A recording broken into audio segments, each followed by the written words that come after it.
If you want to be invited for a job interview, you need to put your best foot forward in your cover letter. Your cover letter and your CV are your first introduction to your employer. If they're not impressed by this, then sadly you will not be invited to the interview. Thank you so much for your amazing response on our CV video, and by popular demand, today we are going to share all our secrets from our one-to-one sessions on personal statements and cover letters. My name is Kuritulain and welcome back to Physique. Today we're going to cover cover letters. We will start with giving you the 10 rules of writing cover letters, followed by the structure of how to structure your cover letter, and after that I will give you an example of a very effective and response-producing cover letter. Because what's the point of giving you all these rules and structures if we cannot give you an example of what it looks like in practice? But that's not all. We're also going to give you an example of a not so effective cover letter so you can compare your letter with that and see that you're not making the same mistakes. So starting with rule number 1, your cover letter should not be longer than 1 page. This also applies to your CV. Your cover letter, it needs to be concise and factual, so avoid any flowery or ornate language and keep it to the point. So instead of saying something like, "We will endeavor to continue growing our platform in the North American market in the future," just say something plain like, "We will continue to grow our sales in North America." Number 2, tailor your letter to the specific organization by doing your due diligence, your research before writing the letter. A good way to create a response-producing letter is by making sure that you're highlighting your skills and knowledge that are applicable to the job or the industry and the specific organization that you're applying to. So for example, if you're applying to a strategy consulting firm, then your letter should not be generic to any strategy consulting firm, but specifically to the one that you are applying to. Or if you're applying to the NHS, then your letter needs to be tailored, it needs to be personalized to the trust in question. Number 3, address your letter to the specific person if you can. This is not always possible when you're applying to a bigger company or bigger organization where it's completely okay to address to the hiring manager. But if you're applying to a smaller company where you know the names of the people or you know the person who is in charge of hiring, then it is good to address your letter to that person. So like, for example, "Dear James and team," or "Dear Tina," etc. Number 4, don't overuse the pronoun I.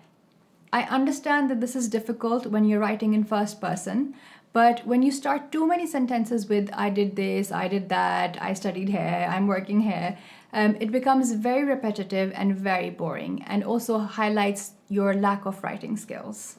So for example, instead of writing, "I believe my industry knowledge, my experience, my background, blah, blah," just start your sentence with "my academic background." So it's the same sentence, but it's starting with "my" and it has the same meaning. But when you're reading it in a paragraph, it has a better flow. There's not too many sentences starting with I.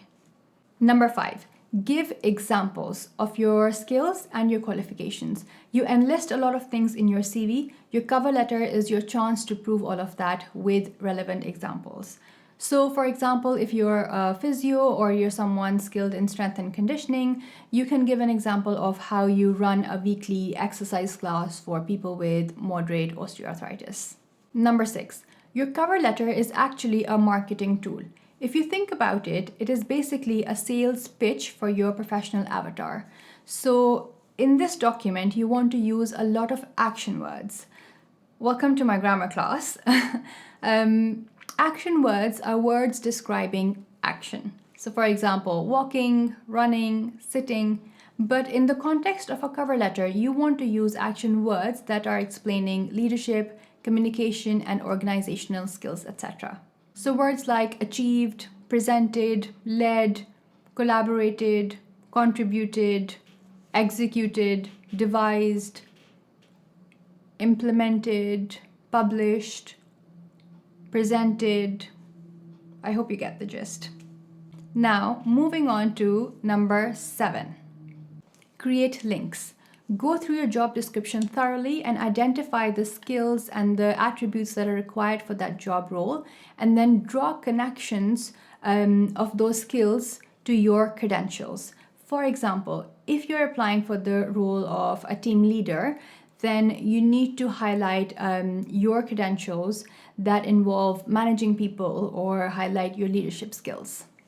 Number 8, take feedback. Once you've completed writing your letter, show it to a senior colleague or a friend. A fresh pair of eyes can pick up more things than you expect. And if you would like us to help you with reviewing your document, you are more than welcome to visit our website and book our one-to-one CV and cover letter reviewing service. And we would be very happy to help you as best as we can. All right, guys, we're getting there. Number 9, your CV and your cover letter, they go hand in hand. They must complement each other. The font style, the font size, and the overall formatting for both the documents should be the same. It's like if your CV is your dress, your cover letter are your accessories, and they need to match. And if you want more advice on writing CVs, I would highly suggest our video on CV writing. I think it's just brilliant. It has everything from rules and writing and examples. I'm going to link it here, so please do check it out. And last but not the least, number 10, a very important and very overlooked step is that when you're done writing your CV, export it into a PDF format and check and make sure that all of your formatting, everything is locked in place. And then don't forget to rename your document to your name and hyphen cover letter. And if you want to put your job title, that is fine as well. I hope that these 10 rules made sense and would help you in writing your cover letter. So now we will move on to the format of the letter. Like I said before, this document should not be more than 1 page. So what to write on this 1 page, we're going to delve into that now. So you will start with addressing the hiring manager or the name of the team member that you're writing to. So you can start with dear, etc. Some official documents also recommend writing the address of the recipient at the top, but if you don't want to write that, that's fine as well. Now for your body, divide it into 3 sections: the opening paragraph, the middle section, and the closing paragraph. The opening and the closing should be 1 paragraph each, but the middle section can be divided into 2 to 3 paragraphs depending on how much content you have. The opening paragraph is your introduction. You need to be very, very clear about why you're writing this letter. So you need to mention the job title or the kind of work that you're exploring, the name of the organization that you're applying to. You can also write about where you heard about this job role and highlight a few key skills or attributes that make you eligible or applicable for this job role. In the middle paragraph or paragraphs, you need to give examples that support your claim that you are a good candidate for this job. You need to demonstrate the key skills and responsibilities and the expertise that is needed for the job role in question. But do not start reiterating your whole CV. Like I said before, your CV and your cover letter, they need to complement each other, but they should not be exactly the same. So continue to explain why you're interested in this employer and why you're desiring this job role. So be sure to do this in a confident manner, and remember that the reader will be judging your writing skills in this document, so don't forget the rules that we've discussed earlier. Now for the closing paragraph, reiterate your interest in the role and how you're enthusiastic about contributing your skills to the organization. Thank the reader for their time and for the consideration of this application, and then end by giving your contact details so they can get in touch for any further queries or for arranging an interview. And then end with sincerely or kind regards, and then your name, and you can also put the date at the end. Now, finally, let's move on and see how all of this can be put into practice and how it translates onto paper as a good, response-producing cover letter. All right, we're looking at this letter. First impression, overall neat presentation, good font size and style. I don't see any formatting errors on first glance. She has written the address of the employer, and then she has addressed the person that she's writing to. In the opening paragraph, she's made it very clear as to why she's writing this letter, and then a simple line that this is in line with her credentials. Now, if we read further, and if she does not give any examples to prove this, to prove that this is in line with her, then this line has no value. So this is why it is very, very important to give examples. Now for the middle section, she has divided it into 3 paragraphs. And if you have a quick read, you can see that each paragraph is discussing a certain timeline. The first paragraph of the middle section is about what she is going to be doing in the near future. In the second paragraph, she's talking about her past experiences of working with wine. And in her experience of working at Mark's Bar, you can see how she has expressed her enthusiasm of working with wine. And not only that, she has also written about how this translates into better sales for the bar, hence generating more revenue. Now, this makes me look at this person as a good investment for my business. And in her second work experience, she has also talked about a completely different skill set, which further shows her in-depth knowledge of wine. In the third paragraph, she's transitioning back to the present and has explained what she has been doing most recently. Once again, this experience adds even more value to her opening sentence. This exciting opportunity would be a wonderful fit with her professional experience, personal interests, and career goals.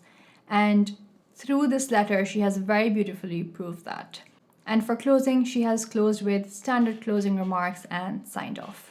I hope this has helped you visualize how to translate all these rules and guidelines into practice and what the results actually are when you follow the rules and guidelines of writing a good cover letter. Now I would like to invite you to come and see another cover letter with me. This letter was actually sent to us for review. I've changed all the personal details to conceal the identity, but everything else is exactly the same. All right, looking at this, on first glance, the formatting looks all right. However, I would not put my full home address on a cover letter. And secondly, as you can see that she has put her contact details on top and then again at the bottom as well. For a one-page document, this repetition is not necessary. Now, looking at the content. In the opening paragraph, she has expressed her interest in a role and an organization, but what role or what organization, no one knows. Moving on to the middle section, she has started with discussing her roles at previous organizations and what she did there. And then she has also talked about her personality as a physio. Now, throughout this letter, she has used a lot of action verbs, but all this text is extremely generic, very boring, and non-impacting. Not once has she mentioned even the name of an organization that she has been a part of. All the skills that she has mentioned are the list of things you find if you search what physios do on Google. And this is what you will get on 6 AI-generated articles on the internet. At the end, she also misspelled Gmail in her email. There are also a few other grammar errors in this document that I will not go into right now. I don't want to assume that this letter is not original, but we have received at least 4 letters that were at least 80% the same. And we are a small company with a limited sample size. If you send this letter as part of your job application to a big company who has a huge influx of applications, not only this letter is substandard, but also it is the same as 20 other candidates. And your application will quite immediately be put aside because either you're not serious enough to write a decent cover letter for your application, or you don't know how to write a letter and your credentials are not up to the level required for that job. I hope that this has been helpful and insightful, and following these guidelines and looking at these examples, you will be able to create very impactful response-producing cover letters. But if you need any help, any step of the way, please do get in touch with us via email, or you can just directly book a consultation with us on our website. All the best with your writing, and we'll speak soon. Bye!